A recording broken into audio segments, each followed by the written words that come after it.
سود کھانا بیماری ہے، کم ناپنا تولنا بیماری ہے، کم ناپنا کم تولنا بیماری ہے، وعدہ خلافی کرنا بیماری ہے، کسی پر بہتان عائد کرنا بیماری ہے، ناچ گانے سننا پسند کرنا بیماری ہے، نمازیں جان بوجھ کر چھوڑ دینا بیماری ہے، بلا عذر شرعی رمضان کے روزے نہ رکھنا بیماری ہے، مسلمان ہو کر قرآن کی تلاوت سے نہیں بلکہ ڈول گاجے باجے سے محبت کرنا یہ بیماری ہے۔ آپ بتائیے کون کون سی بیماری میں گناؤں؟ آج ہمارے معاشرے میں شراب پینے والے لوگ موجود ہیں، پوری پوری رات پب جی کھیلنے والے، پوری پوری رات یوٹیوب پر گندی گندی فلمیں ڈرامے کھیل تماشے دیکھنے والے، نمازیں قضا کر کر کے کرکٹ کا میچ دیکھنے والے، آئی پی ایل اور ورلڈ کپ کے چکر میں ایک ایک کر کے 5 وقت کی نمازیں قضا کرنے والے، آپ بتائیے کیا یہ بیماری نہیں ہے؟ آج ہماری سوسائٹی میں بے حیائی کی، بے غیرتی کی، عریانیت کی، بے پردگی کی کیسی کیسی بیماریاں پیدا ہو گئی ہیں، اور ہمارے ان جلسوں میں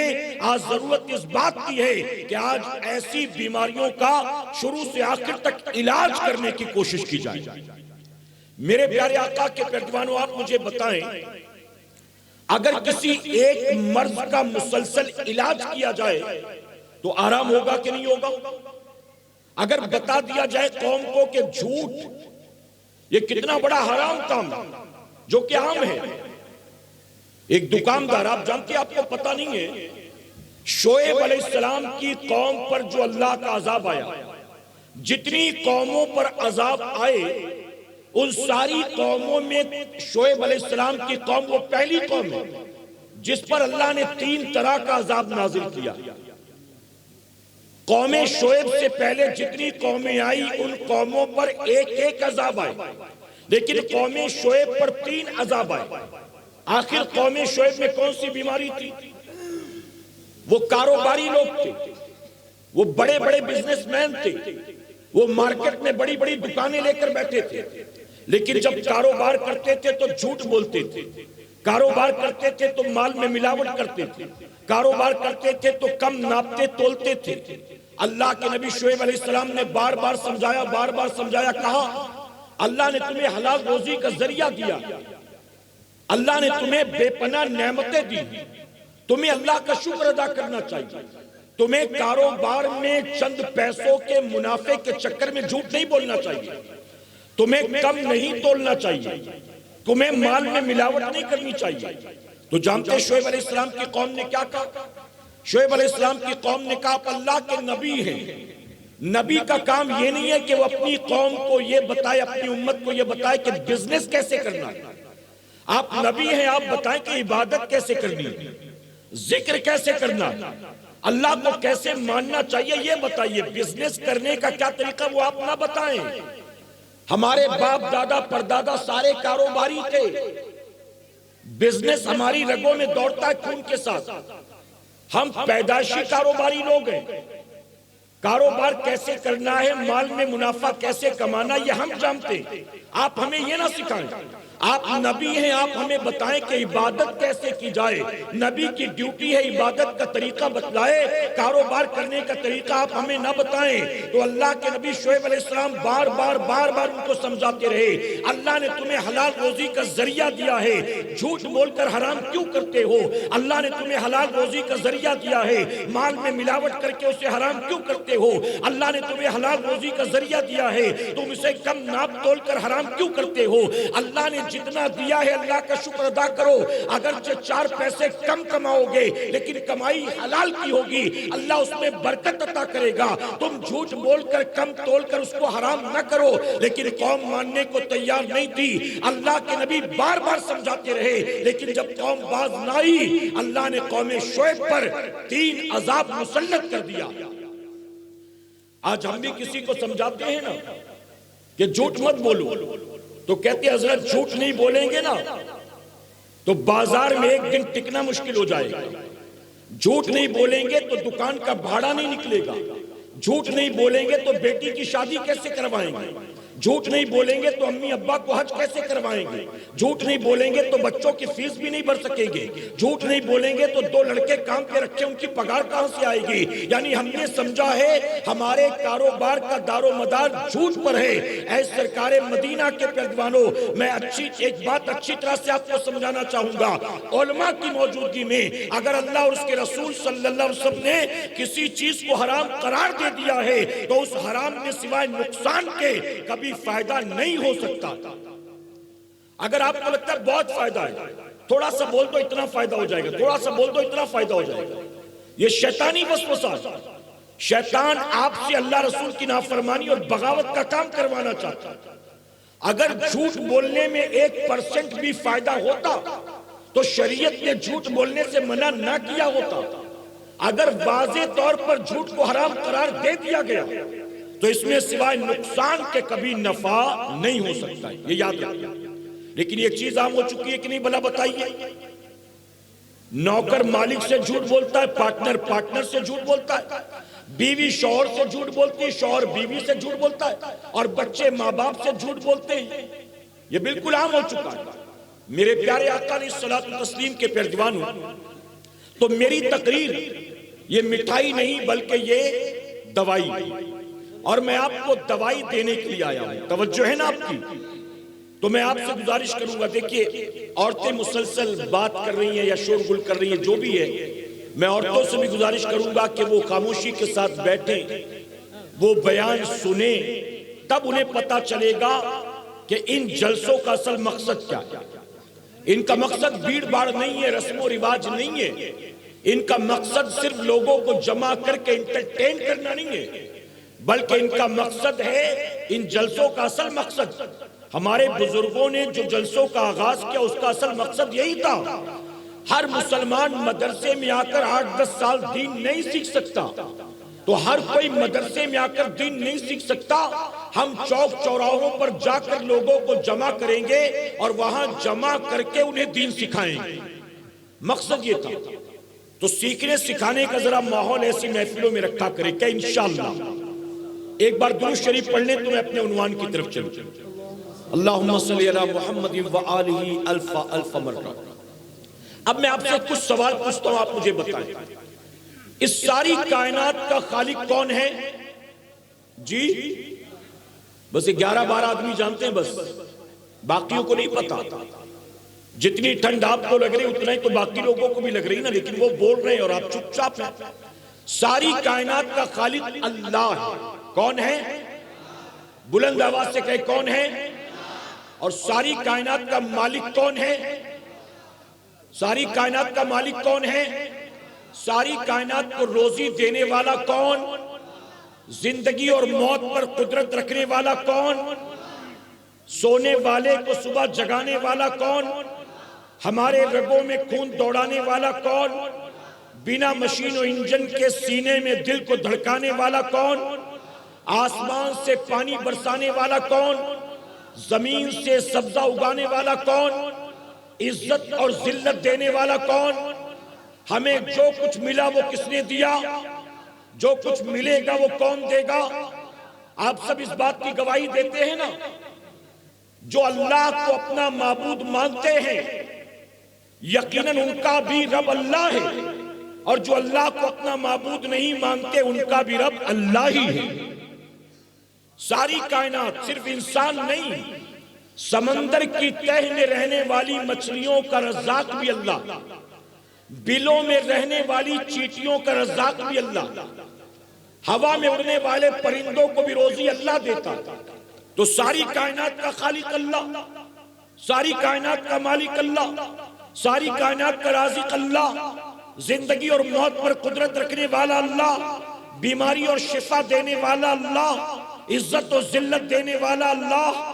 ہمیں جو کچھ ملا سب اللہ نے دیا، ہمیں جو کچھ ملے گا سب اللہ ہی عطا کرے گا۔ میرے پیارے آقا کے پیروانوں، ہم نے پوری دنیا کو چیلنج کیا اور چیلنج کر کے کہا تم نے نہ جانے کس کس کو خدا بنا رکھا ہے۔ ہم گواہی دیتے ہیں اللہ کے سوا کوئی عبادت کے لائق نہیں ہے۔ ہم نے پوری دنیا کو چیلنج کیا، یہ چاند و سورج خدا نہیں، یہ پتھر کنکر خدا نہیں، یہ پہاڑ و دریا و صحرا خدا نہیں، یہ چرند و پرند خدا نہیں، یہ چاند و ستارے خدا نہیں۔ اگر اللہ ہے، اگر رب ہے تو صرف اللہ ہے، عبادت کے لائق ہے تو اللہ ہے، ساری کائنات کا خالق و مالک ہے تو اللہ ہے۔ آپ نے یہ ان ساری باتوں کی گواہی دی، آپ نے اللہ کی وحدانیت کا اقرار کیا، آپ نے پوری دنیا کے تمام مذاہب والوں کو چیلنج کیا۔ اب اے سرکار مدینہ کے پیروانوں، آپ مجھے دل پر ہاتھ رکھ کر بتائیں، جب آپ یہ گواہی دیتے ہیں کہ ہمارا خالق بھی اللہ ہے، مالک بھی اللہ ہے، رازق بھی اللہ ہے، تو پھر یہ گواہی دینے کے بعد بھی اللہ کی نافرمانی کیسے کرتے؟ آج ہماری اور آپ کی پوزیشن کیا جانتے ہو؟ آج کے دور کے مسلمانوں کا حال یہ، اللہ اور اس کے رسول صلی اللہ علیہ وسلم نے جن کاموں کا حکم دیا، مسلمان وہ کام کرنے کو تیار نہیں، اور اللہ اور اس کے رسول صلی اللہ علیہ وسلم نے جن کاموں سے منع کیا، مسلمان ان کاموں سے بچنے کے لیے تیار نہیں۔ یعنی جسے کہا گیا کرو کرتا نہیں، اور جس سے کہا گیا بچو بچتا نہیں۔ بتائیے یہ فیکٹ ہے کہ نہیں ہے؟ یہ حقیقت ہے کہ نہیں ہے؟ میرے پیارے آقا کے پیروانوں، میں نے پچھلی بار بھی کہا تھا، جو لوگ آئے تھے پچھلے پروگرام میں انہیں یاد ہوگا، جو نہیں آئے تھے وہ سنیں، رات ہر سونے والے کو اللہ صبح اٹھنے کی مہلت نہیں دیتا۔ نہ جانے کتنے ہیں رات سوتے ہیں تو سوتے رہ جاتے۔ اور میں نے آپ کو یہ گراف بھی بتایا تھا، کرونا کے بعد اس وقت ہمارے ملک ہندوستان میں ایک سروے اور ایک رپورٹ کے مطابق ہر 1 گھنٹے میں 40 سال سے کم عمر کے 4 لوگوں کو ہارٹ اٹیک آ رہا ہے۔ 40 سال سے کم عمر کے 4 لوگ ہر 1 گھنٹے کے اندر ہارٹ اٹیک سے مر رہے ہیں۔ آپ اگر رات 9 بجے سے بیٹھے ہیں، 10 بجے سے بیٹھے ہیں تو کیلکولیٹ کریں، اگر 2 3 4 گھنٹے ہو گئے تو ہر 1 گھنٹے میں 4 آدمی مرے۔ ہمارے اپنے ملک میں کسی نہ کسی اسٹیٹ میں، شہر میں، گاؤں دیہات میں، کسی نہ کسی کونے میں ہمارے ملک میں مرے۔ اے سرکار مدینہ کے پیروانوں، ہر 1 گھنٹے میں 4 آدمی ہارٹ اٹیک سے مر رہے ہیں۔ اگلے 1 گھنٹے میں بھی ہر 1 گھنٹے میں 4 آدمی مریں گے۔ جو اب تک 4 لوگ پچھلے 1 گھنٹے میں مرے، اب تک ہمارا نمبر اس میں نہیں آیا، لیکن اگلے 1 گھنٹے میں جو 4 آدمی مریں گے، ہمارا نام اس میں آئے گا کہ نہیں آئے گا؟ کیا ہم جانتے ہیں؟ ہمیں پتا ہے۔ ابھی میں نے کل دیکھا رام لیلا کا ویڈیو تھا، رام لیلا کے ویڈیو میں وائرل ہو رہا تھا بہت زیادہ واٹس ایپ پر۔ رام لیلا کے ویڈیو میں جو ہنومان بنا تھا، اسٹیج کے اوپر ناچتے ناچتے اس کو ہارٹ اٹیک آ گیا۔ اب بتائیے ہنومان تو اسی کو بنائے ہوں گے جو ہٹا کٹا لمبا چوڑا ہوگا، ہارٹ اٹیک آ گیا اس کو۔ آپ نے سوشل میڈیا پر دیکھا ہوگا، شادی کے اسٹیج پر ناچتے ناچتے ہارٹ اٹیک آ جاتا ہے۔ کرکٹ کے گراؤنڈ میں کھیلتے کھیلتے بھاگتے دوڑتے ہارٹ اٹیک آ گیا۔ کسی جم کے اندر، ہیلتھ کلب کے اندر ہٹا کٹا جوان ویٹ لفٹنگ کرتے کرتے منہ کے بل گرا، اس کو ہارٹ اٹیک آ گیا۔ میرے پیارے آقا کے پیروانوں، تو یاد رکھیں کہ زندگی اور موت پر اللہ قدرت رکھتا ہے۔ اگر ہم پچھلے 1 گھنٹے میں زندہ تھے، ابھی بھی زندہ ہیں، تو اللہ کا شکر ادا کرو۔ اگلے 1 گھنٹے کے بعد زندہ رہیں گے کہ نہیں رہیں گے، یہ ہم نہیں جانتے ہیں۔ اگر جانتا ہے تو صرف میرا پروردگار جانتا ہے۔ میرے نبی نے صحابہ سے مخاطب ہو کر کہا، میرے صحابیوں بتاؤ، تم اپنی موت کو خود سے کتنا قریب پاتے؟ توجہ ہے نا آپ کی؟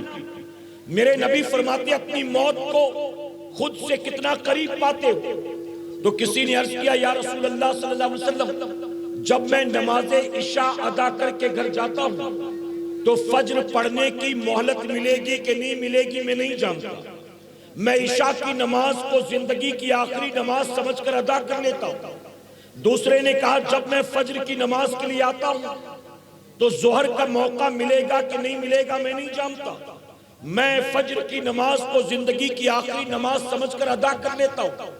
تیسرے نے ظہر اور عصر کی بات کی، چوتھے نے عصر و مغرب کی بات کی، پانچویں نے مغرب اور عشاء کی بات کی۔ جب سارے صحابہ مثال دے چکے تو جانتے میرے نبی نے کیا فرمایا تھا؟ میرے آقا قیامت تک آنے والی امت کو پیغام دینے کے لیے فرماتے ہیں عشاء اور فجر کے درمیان بھی بہت وقت ہوتا ہے، فجر و ظہر کے درمیان بھی بہت وقت ہوتا ہے، ظہر و عصر، عصر و مغرب و عشاء کے درمیان بھی بہت وقت ہوتا ہے۔ تم جانتے ہو تمہارا نبی اپنی موت کو خود سے کتنا قریب پاتا ہے؟ میرے آقا فرماتے ہیں جب میں نماز میں دائیں جانب سلام پھیرتا ہوں تو بائیں جانب سلام پھیرنے کا موقع ملے گا کہ نہیں ملے گا میں نہیں جانتا، میں دائیں جانب کے سلام کو آخری سلام سمجھ کر پھیر لیتا ہوں۔ آپ ذرا سوچو کہ میرے نبی وہ ہیں، اس کائنات میں تنہا میرے نبی کی ہستی وہ ہے کہ جن کی بارگاہ میں جب موت کا فرشتہ آتا ہے تو آ کر روح قبض نہیں کرتا بلکہ دروازے پر کھڑے ہو کر اجازت طلب کرتا ہے، یا رسول اللہ اجازت ہو تو اندر آ جاؤں، اجازت نہ ہو تو واپس چلا جاؤں۔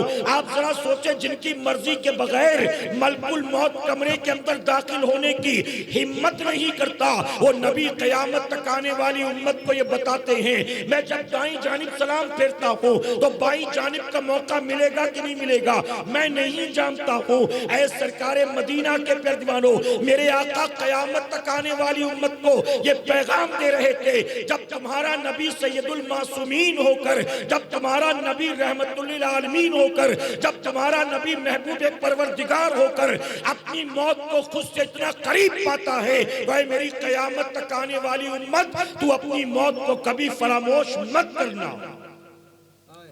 آج مسلم معاشرے میں جتنی برائیاں پائی جاتی ہیں، مجھے آپ کے گاؤں کے بارے میں نہیں پتا لیکن میں شہروں کی اگر بات کروں، کوئی ایسی آبادی جہاں پر 99% مسلمان رہتے ہو، چاہے وہ ممرا ہو، چاہے وہ گونڈی ہو، چاہے وہ کرلا ہو، چاہے وہ بھیونڈی ہو، ایسی آبادی بڑے بڑے شہروں میں جہاں 99% مسلم رہتے ہیں، ان آبادیوں میں بھی جا کر دیکھو گے ہر چوتھے گھر میں آپ کو ایک شرابی مل جائے گا۔ مسلمانوں کی آبادی میں ہر چوتھے گھر میں شرابی موجود، جواری موجود، سٹے باز موجود، سود کا دھندہ کرنے والا موجود، چرس چلم گانجے پینے والا موجود، لوٹری کی ٹکٹ نکالنے والا موجود، زنا کے اڈوں پر جانے والا موجود۔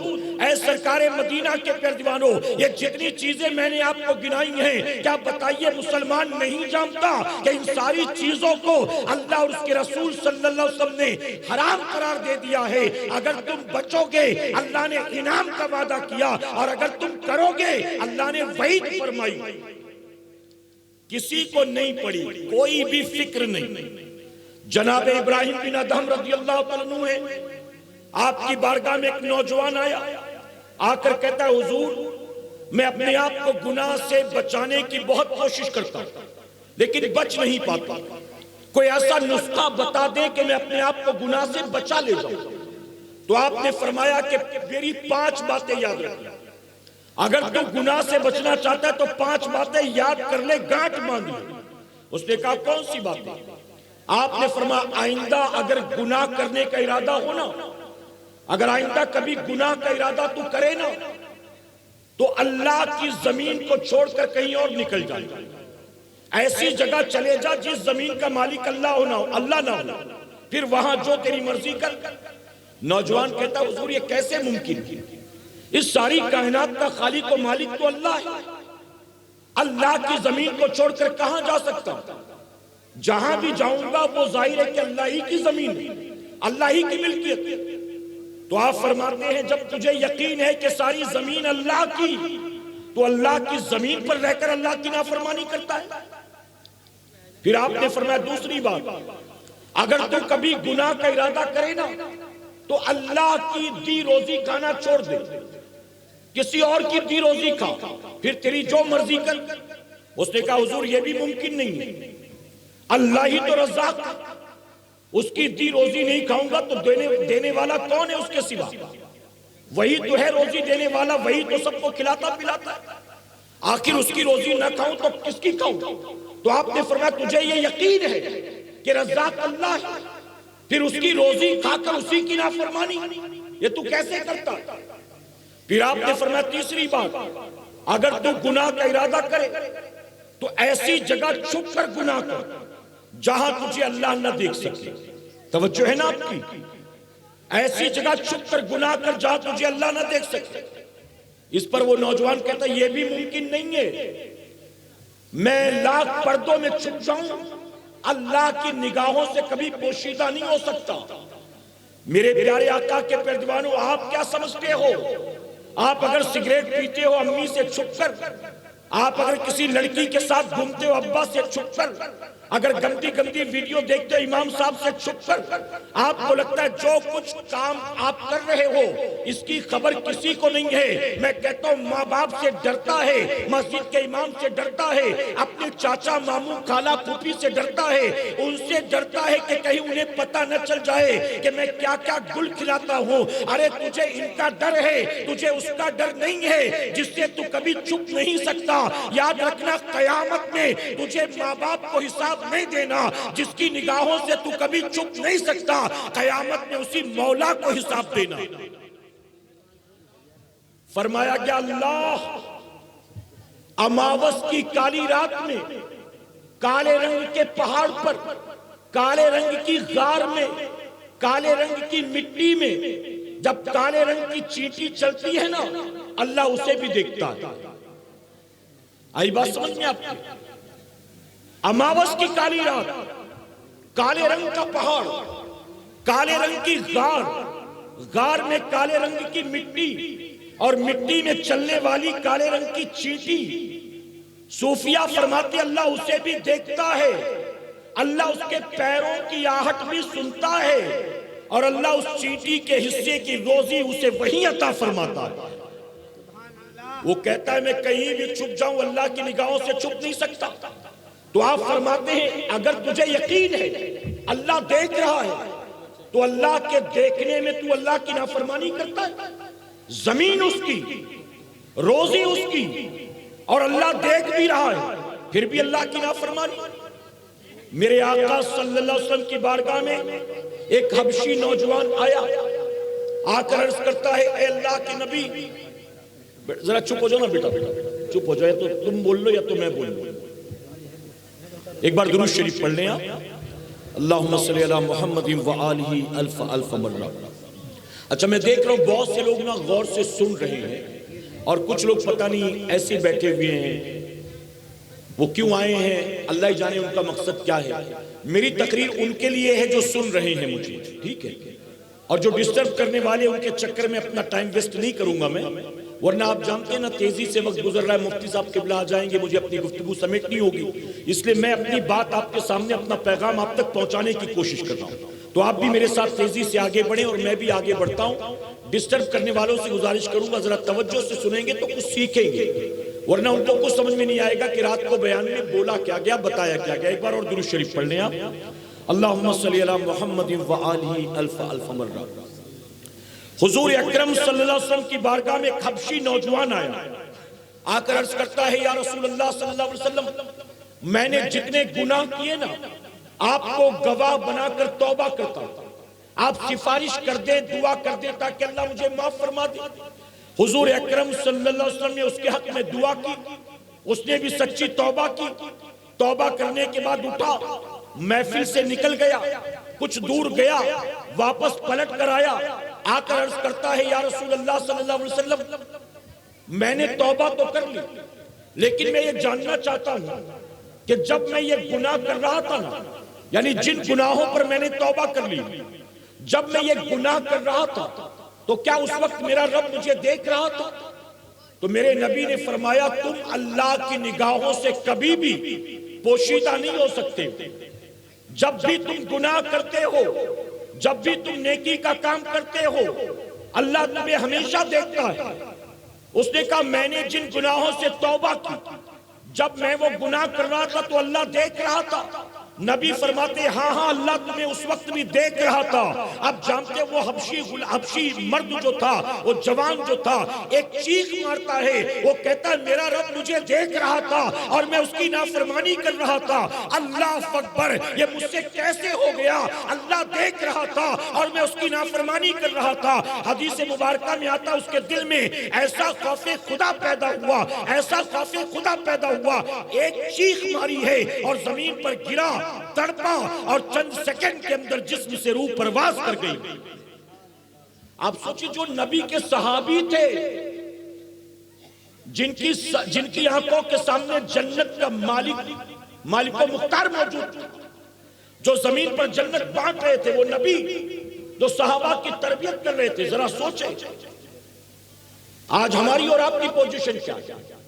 اللہ کے ایک ولی کو اللہ الہام فرماتا ہے، اے میرے بندے جا میرے بندوں سے کہہ دے جب وہ کبھی گناہ کا ارادہ کرتے ہیں نا تو کمرے میں چلے جاتے ہیں، کھڑکی دروازے بند کر لیتے، پردے بھی کھینچ لیتے۔ جب میرے بندے کسی گناہ کا ارادہ کرتے ہیں تو اپنے جیسوں کی نگاہوں سے اپنے آپ کو چھپا لیتے ہیں، اپنے گھر کے کھڑکی دروازے پردے بند کر لیتے ہیں۔ لیکن جا میرے بندوں سے کہہ دے اپنے جیسوں سے اپنے آپ کو وہ چھپا لیتے ہیں، لیکن وہ پردے وہ کیوں نہیں بند کرتے جہاں سے میں انہیں دیکھا کرتا ہوں۔ میرے پیارے آقا کے پیروانوں، اللہ دیکھ رہا ہے اور بندہ رات بھر یوٹیوب پر گندی فلمیں دیکھ رہا ہے۔ اللہ دیکھ رہا ہے اور بندہ عشاء کے وقت بیٹھ کر ٹی وی پر بگ باس دیکھ رہا ہے۔ اللہ دیکھ رہا ہے اور بندہ رات بھر بیٹھ کر پب جی کھیل رہا ہے۔ اللہ دیکھ رہا ہے اور بندہ رات بھر ناچ گانے اور بے حیائی کے مناظر دیکھ رہا ہے۔ اللہ دیکھ رہا ہے اور وہ بندہ یوٹیوب پر بیٹھ کر ننگی فلمیں، ڈرامے، کھیل تماشے اور ہیروئنوں کی تصویریں اور ویڈیو دیکھ رہا ہے۔ آپ ذرا بتائیں ایک بیٹا اگر نیا سگریٹ پینا شروع کرے اپنے دوستوں کے چکر میں اور بازار میں کھڑے ہو کر کہیں سگریٹ پی رہا تھا، اچانک نظر آئے کہ وہ دادا آ رہی ہیں، چاچا آ رہی ہیں، ماموں آ رہی ہیں، تو کیسے سگریٹ کو پھینک دیتا ہے، فوراً چھپا لیتا ہے کہ کہیں پتہ نہ چل جائے کہ میں سگریٹ پی رہا تھا، کہیں دیکھ تو نہیں لیا کہ میں سگریٹ پی رہا تھا۔ اگر کوئی لڑکا کسی لڑکی کے ساتھ جا رہا ہو اور اسے شک ہو جائے کہ وہ میرے علاقے کا آدمی آ رہا ہے، وہ میرے علاقے کی فلاں عورت آ رہی ہے، وہ میرا رشتہ دار آ رہا ہے، فوراً اس لڑکی سے اپنے آپ کو دور کر لیتا ہے تاکہ پتہ نہ چلے کہ یہ لڑکی میرے ساتھ میں ہے۔ آپ ذرا سوچو اپنے جیسوں سے اپنے آپ کو چھپا لیتے ہو، لیکن جب بڑے بڑے ناجائز و حرام کام کرتے ہو اس وقت تمہیں یہ خیال نہیں آتا جسے قیامت میں حساب دینا ہے وہ اللہ تو مجھے دیکھ رہا ہے۔ جناب ابراہیم بن ادم فرماتے ہیں جب تو جانتا ہے اللہ دیکھ رہا ہے تو پھر اللہ کی نافرمانی کیسے کرتا؟ آپ نے فرمایا چوتھی چیز، جب اسرائیل علیہ السلام آئے نا، موت کا فرشتہ آئے اور کہے تیری روح کو قبض کرنا شروع کرے تو تو کہہ دینا میں نہیں مرنے والا، تو جا واپس میں نہیں مرتا۔ اس نے کہا یہ کہاں ممکن، وہاں میرا زور کہاں چلنا ہے، میں چاہوں نہ چاہوں وہ تو روح کھینچ کر لے جائے۔ آپ نے فرمایا جب تجھے یہ یقین ہے کہ تو چاہے نہ چاہے موت کا فرشتہ جب آئے گا تو روح کھینچ کر لے جائے گا، تو آخر موت کو یاد کیوں نہیں کرتا جب تجھے پتا ہے کہ اسرائیل کبھی بھی آ سکتا ہے، اس کے باوجود تو اللہ کی نافرمانی کرتا۔ پھر آپ نے فرمایا پانچویں چیز، جب تیرا حساب کتاب ہو اور اللہ فرمائے فرشتوں لے جاؤ اس کو جہنم میں ڈال دو، تو اس وقت کہنا میں جہنم میں نہیں جاتا، میں تو جنت میں جاؤں گا، میں نے زمین پر زندگی مزے کے ساتھ گزاری، جنت میں بھی مزے کروں گا، میں جہنم کے عذاب میں نہیں جاتا۔ وہ بندہ کہتا ہے حضور یہ کہاں ممکن، وہاں میری تھوڑی نہ چلنا، وہاں میری چوائس نہیں ہوگی، وہاں تو میرے اعمال دیکھے جائیں گے، نیکیاں ہوں گی تو جنت، نیکیاں نہ ہوئی تو جہنم۔ آپ فرماتے ہیں جب تجھے پتا ہے کہ تیری بدعمالیاں تجھے جہنم میں لے کر چلی جائیں گی، جب تجھے یہ بھی یقین ہے کہ تو اپنی مرضی سے جنت میں نہیں جا سکتا بلکہ تیرے گناہ تجھے جہنم کا ایندھن بنا دیں گے، پھر تو گناہ کیسے کرتا ہے؟ اس نے کہا بس میرے لیے اتنا کافی ہے۔ وہ کہتا ہے آپ کی یہ 5 باتیں میں یاد رکھوں گا اور اپنے آپ کو گناہ سے بچانے کی کوشش کروں گا۔ اسی لیے میں نے شروع میں آپ سے یہ کہا بتائیے خالق کون ہے، مالک کون ہے، رازق کون ہے، زندگی موت پر قدرت رکھنے والا کون ہے، عزت و ذلت دینے والا کون ہے، ہماری خاطر آسمان سے پانی برسانے والا کون ہے، زمین سے سبزے اگانے والا کون ہے۔ اے مسلمان تو 5 وقت کی نماز کو قضا کرتا ہے لیکن دکان پر جا کر بیٹھتا ہے، اللہ تجھے خالی ہاتھ گھر نہیں بھیجتا۔ نافرمانی کے بعد بھی جب تو نکلتا ہے روزی کمانے، بتا اللہ تجھے روزی دیتا ہے کہ نہیں دیتا؟ شادی کے موقع پر تو ایک ایک ہفتے ڈی جے بجاتا ہے، اللہ تجھ پر بجلیاں نازل نہیں کرتا، بارات میں پٹاخے اور بم پھوڑتا ہے، اللہ تجھ پر اپنا عذاب مسلط نہیں کرتا، ناچ گا کر جاتا ہے شادی میں، پھر بھی بریانی کھا کر گھر واپس آتا ہے۔ بتا میرے رب کی کتنی کرم نوازیاں۔ ماضی قریب میں ایک ہماری جماعت کے عالم دین گزرے، ان کی آنکھ کا آپریشن ہوا، توجہ ہے نا، آنکھ کا آپریشن، ڈاکٹر نے کہا زخم ہرا ہے، ٹاکے تازہ ہیں، آپ نماز پڑھیں گے نا تو 3 دن تک سجدہ مت کیجیے، توجہ ہے نا آپ کی، آنکھ کا آپریشن ہوا، ڈاکٹر نے کہا 3 دن سجدہ مت کرنا نماز میں ورنہ ٹاکا کھل جائے گا، زخم ہرا ہو جائے گا، خون بہنے کا خطرہ ہے، نماز پڑھنا تو سجدہ مت کرنا۔ کہا ٹھیک ہے، گھر آئے، گھر آنے کے بعد اپنی بیوی سے کہتے 3 دن میرے حصے کا کھانا مت بنا۔ بیوی نے کہا ڈاکٹر نے آپ کو سجدہ کرنے سے منع کیا ہے، روٹیاں کھانے سے منع نہیں کیا ہے، کھانا کھانے سے منع نہیں کیا، آپ کیوں کہہ رہے کھانا نہیں کھاؤں گا؟ تو جانتے کیا کہتے؟ کہتے ہیں جس رب کا 3 دن سجدہ ہی نہیں کروں گا، کس منہ سے 3 دن اس کی نعمتیں کھاؤں گا؟ جب 3 دن سجدے نہیں کرنا تو 3 دن روٹی بھی نہیں کھانا مجھے۔ ہمارے اندر یہ جذبہ ہے۔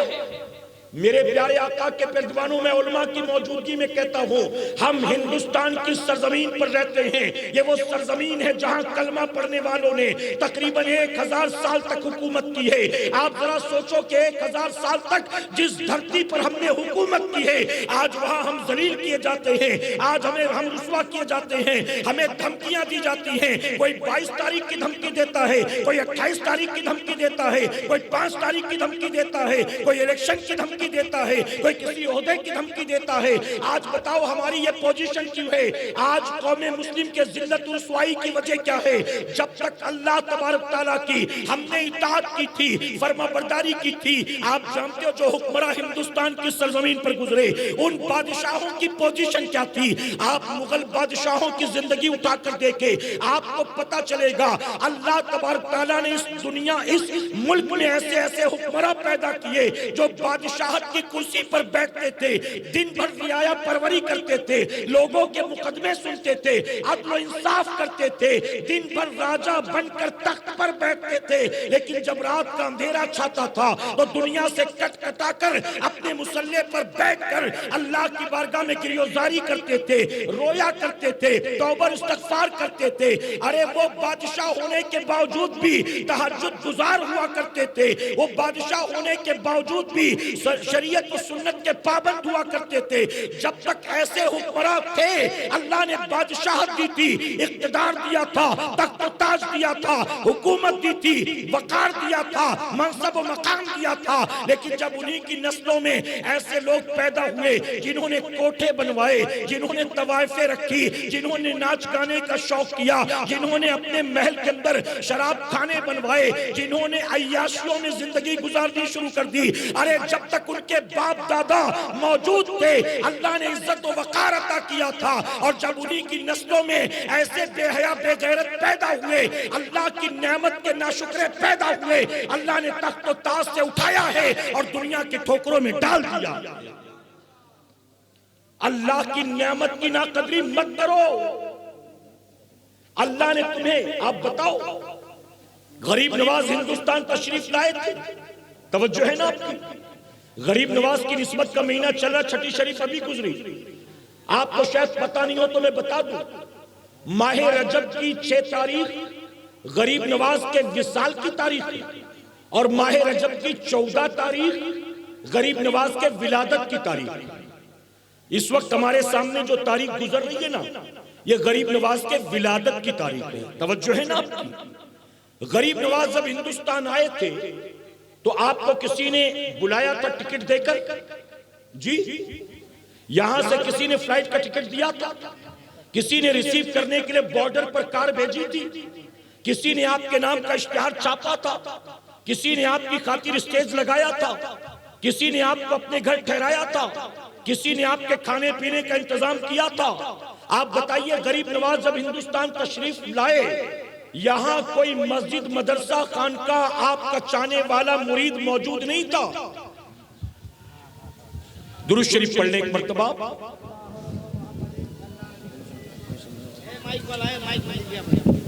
نعرہ تکبیر، نعرہ تکبیر، نعرہ رسالت، نعرہ رسالت. علماء اہل سنت. نعرہ تکبیر، نعرہ رسالت. خطیب عالم اسلام، خطیب عالم اسلام، خطیب الہند حضرت علامہ مفتی سلمان رضا صاحب قبلہ. نعرہ تکبیر، نعرہ رسالت. وہ دیکھیے دنیا اہل سنت کا ایک درخشندہ ستارہ ممبر نور پہ جلوہ گر ہو رہا، یعنی حضرت علامہ مولانا مفتی سلمان اظہری صاحب کی آمد ہو گئی ہے. میاں واہ واہ، تشریف رکھیں، آپ تشریف رکھیں. جتنے لوگ ہیں اپنی اپنی جگہ بیٹھ جائیں، تشریف رکھیں. بیٹھ جائیں میرے بھائی، بیٹھیے. لبیک لبیک لبیک یا رسول اللہ.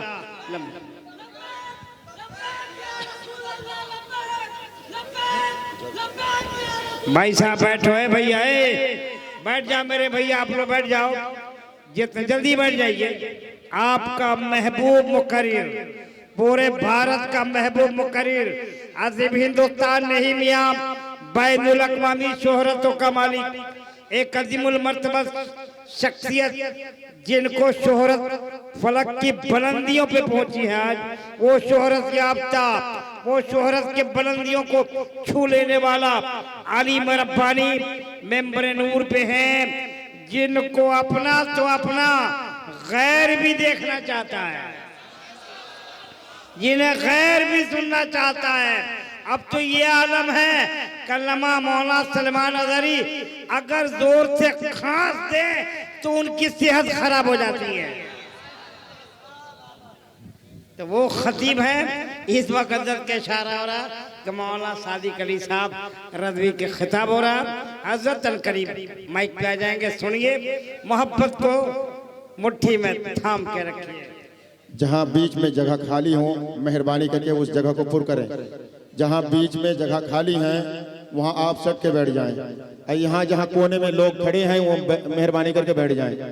جہاں کھڑے ہیں یہ لوگ، جو لوگ کھڑے ہیں یہاں پہ کمیٹی کے لوگ وہاں بیٹھانے کی کوشش کریں. جہاں لوگ کھڑے ہیں یہاں چلے آئیے، ادھر چلے آئیے، ادھر جگہ خالی ہے. جہاں خالی ہے وہاں پہ بیٹھ جائیں. یہ لوگ جو کھالے ہیں کھڑے ہیں یہاں پہ بیٹھ جائیں. درود شریف پڑھنے ایک مرتبہ. اللہم صلی علی محمد وآلہ الف مرہ. میرے پیارے آقا علیہ الصلوۃ والتسلیم کے پیارے دیوانوں، بس 5-7 منٹ میں میں اپنی گفتگو مکمل کروں گا تاکہ آپ مفتی صاحب قبلہ کا بھرپور خطاب سن سکیں. ایک مرتبہ ذرا محبت سے درود شریف پڑھ لیں آپ. صلی اللہ علیہ نبی الامی وآلہ صلی اللہ علیہ وسلم. صلاۃ و سلام علیک یا رسول اللہ صلی اللہ علیہ وسلم. تو میرے پیارے آقا علیہ الصلوۃ والتسلیم کے پیارے دیوانوں، میں عرض کر رہا تھا کہ غریب نواز جب ہندوستان تشریف لائے تو کیا بتائیے کسی نے یہاں سے ان کو دعوت دے کر بلایا تھا کہ آپ ہمارے یہاں آ جائیں اسلام کی تبلیغ کے لیے؟ کیا غریب نواز کی خاطر کسی نے رہنے کھانے پینے کا انتظام کیا تھا؟ کیا غریب نواز کو سرحد پر کوئی ریسیو کرنے کے لیے گیا تھا اپنی گاڑی لے کر؟ کیا بتائیے. آپ ذرا سوچیں کہ غریب نواز جس دور میں ہندوستان کی سرزمین پر تشریف لائے تھے وہ دور زیادہ سخت تھا کہ یہ دور زیادہ سخت ہے؟ آپ بتائیں. میرے پیارے آقا علیہ الصلوۃ والتسلیم کے پیارے دیوانوں، غریب نواز ہندوستان کی سرزمین پر جب تشریف لائے تو یہاں آپ کا کوئی نام لیوا، آپ کا کوئی مرید آپ کو اپنے گھر ٹھہرانے کھلانے پلانے والا نہیں تھا. غریب نواز کسی کے محل میں داخل نہیں ہوئے، کسی کے گھر پر جبرن قبضہ نہیں کیا، پیڑ کے نیچے جا کر بیٹھے. وہاں سے بھی اٹھا دیا گیا پیڑ کے نیچے. اونٹ بیٹھیں گے داڑھی والا نہیں بیٹھ سکتا. آپ انا ساگر پر گئے، چرند پرند پانی پیئیں گے لیکن مسلمان کو پانی نہیں ملے گا. آپ اس دور کو دیکھیں اور آج کے دور کو دیکھیں. اس کے باوجود ہماری اور آپ کی پوزیشن کیا ہے؟ غریب نواز اس وقت میں آئے لیکن اللہ نے ان کو کسی کا محتاج و مجبور نہیں بنایا، انہوں نے کسی کے سامنے سرنڈر نہیں کیا، انہوں نے کسی سے جا کر کوئی کمپرومائز اور سیٹلمنٹ نہیں کیا۔ غریب نواز اسباب کے بھروسے ہندوستان کی سرزمین پر تبلیغ دین کے لیے نہیں آئے تھے، خالق اسباب کے بھروسے ہندوستان تشریف لائے اور قدم قدم پر میرا کریم ان کی مدد کر رہا تھا۔ جو مقابلے میں آتے وہ ذلیل و خوار ہوتے، جو آتے پرتھوی راج چوہان کے ایجنٹ بن کر وہ غریب نواز کے مرید بن کر واپس جاتے تھے۔ آخر وجہ کیا تھی؟ اللہ کی نعمتوں کی قدر کرو گے اللہ تمہیں عزت عطا فرمائے، اللہ تمہیں وقار و سربلندی عطا کرے گا، لیکن تم اللہ کی نعمتوں کی ناقدری کرو گے۔ اللہ نے تمہیں تخت و تاج دیا تھا، بادشاہت دی تھی، اقتدار دیا تھا، حکومت دی تھی، طاقت دی تھی، اللہ نے تمہیں ذلیل و خوار نہیں فرمایا تھا، اللہ تبارک تعالیٰ نے تمہیں بہت عزت دی تھی، لیکن جب ناقدری کی جانے لگی اللہ نے تخت و تاج سے اتارا ہے اور ٹھوکروں میں ڈال دیا۔ اور یہی وجہ تو ہے، میں معذرت کے ساتھ کہوں گا، جنہیں پیشاب کرنے کی تمیز نہیں ہے وہ بھی آج مسلمان کو آنکھ دکھاتا ہوا نظر آتا ہے۔ جسے بھی ہیرو بننا ہو نا، جسے بھی لائم لائٹ میں آنا ہو، اسے کچھ نہیں کرنا، یا تو قرآن پر اعتراض کرے یا صاحب قرآن کی ذات پر اعتراض کرے یا مسلمان کو گالی دینا شروع کر دے، فوراً اسے سر آنکھوں پر بٹھا لیا جاتا ہے۔ میرے پیارے آقا علیہ الصلوۃ والتسلیم کے پیروانوں، یہ ذلت و رسوائی کیوں ہے؟ میں ذمہ داری کے ساتھ کہتا ہوں، علماء کی موجودگی میں مسلمانوں رجوع کرو، رب کی بارگاہ میں رجوع کرو، رب کی بارگاہ میں سچے دل سے توبہ کرو۔ جن چیزوں سے اللہ رسول نے منع کیا ان چیزوں سے اپنے آپ کو بچا لو، اور جن چیزوں کا حکم دیا ان چیزوں پر عمل کرنا شروع کر دو۔ میں ذمہ داری کے ساتھ کہتا ہوں، جس دن مسلمان توبہ کر کے اللہ کی رضا والے کام کرے گا اور رب سے صلح کر کے رب کی بارگاہ میں پلٹے گا، وہ دن دور نہیں ہے، اللہ ہند کے مسلمانوں کو پھر وہی عزت دے گا جو عزت اللہ نے سلطان الہند کو عطا فرمایا، جو عزت اللہ نے 313 نہتے بدر کے مجاہدین کو دی تھی، اللہ وہی عزت تمہیں بھی دے گا۔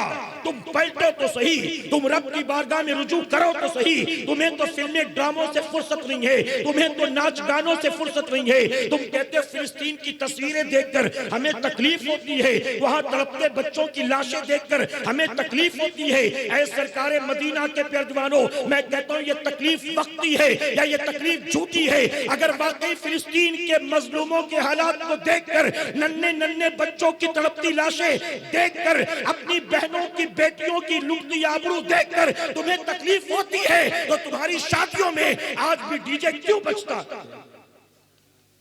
تمہاری بارات میں آج بھی پٹاخے کیوں پھونکتے؟ تمہاری بیوی آج بھی بے پردہ گلیوں میں کیوں گھومتی؟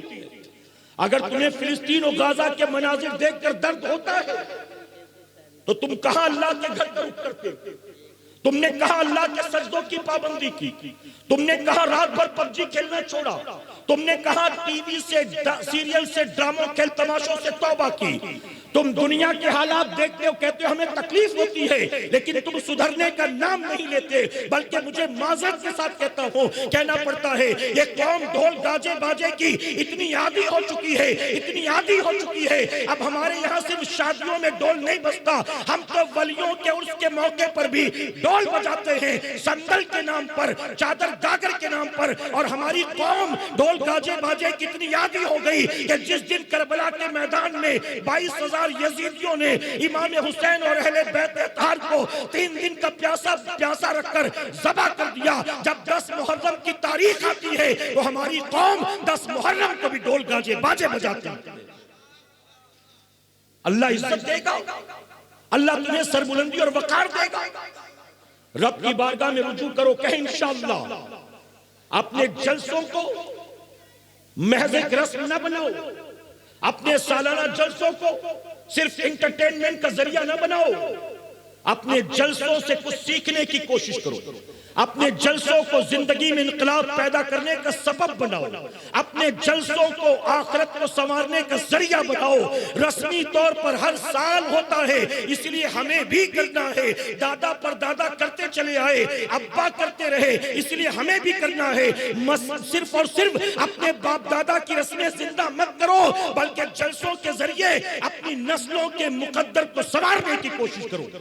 کریں گے انشاءاللہ۔ یہاں صرف کانوں کے چسکے کے لیے مت آیا کرو، محض نعروں کے لیے مت آیا کرو، بلکہ اپنی زندگی کو بدلنے کی نیت سے آیا کرو۔ کہیں انشاءاللہ۔ فکر آخرت کے لیے آیا کرو، اپنے دل میں خوف خدا اور عشق رسول پیدا کرنے کے ارادے سے آیا کرو۔ اللہ اپنے محبوب پاک کے صدقے ہمیں آپ کو سب کو کہنے سننے سے زیادہ عمل کی توفیق عطا فرمائے۔ درمیان گفتگو مجھ سے جانے انجانے میں کوئی غلطی خامی رہ گئی، آپ سب کو گواہ بنا کر سچے دل سے، علماء کو، مفتی صاحب قبلہ کو گواہ بنا کر سچے دل سے توبہ کرتا ہوں۔ رب میری توبہ قبول فرمائے اور ہماری اس محفل پاک کو میرا کریم قیامت میں ہم سب کے لیے، ہمارے والدین کے لیے بخشش اور نجات کا سبب بنائے۔ وما علینا الا البلاغ۔ السلام علیکم۔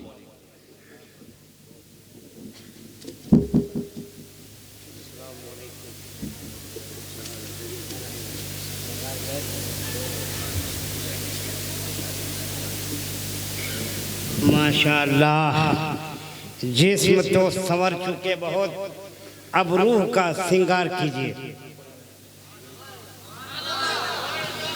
جسم تو سنور چکے بہت، اب روح کا سنگار کیجئے۔ پھول شاخ سے نہ توڑیے، خوشبوؤں سے پیار کیجئے۔ آفتاب چھپ گیا تو کیا، صبح تو آئے گی ضرور، شرط یہ ہے تھوڑا وقت کا انتظار کیجئے۔ مولانا محمد صادق علی رضوی صاحب، ممبئی مہاراشٹر کی نصیحت آمیز گفتگو آپ کو کیسی لگ رہی تھی آپ جانو، لیکن مجھے تو سیدھے دل پہ آ رہی تھی۔ پوری گفتگو دل پہ اتر رہی تھی، اور ایسی گفتگو بہت کم ملنے کو سنتی ہیں۔ واہ کیا خطاب ہوا میاں، لاجواب۔ ہمیں دعا ہے پروردگار سے اللہ ان کی بتائی ہوئی باتوں پہ ہمیں اور آپ سب کو چلنے کی توفیق عطا فرمائے۔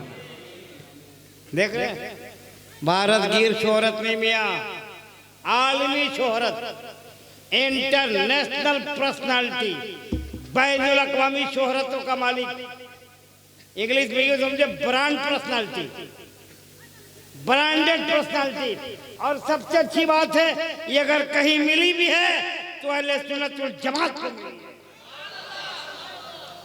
اور سنیے ان کے اوپر اعلیٰ حضرت کا فیضان، تاج الشریعہ کا فیضان۔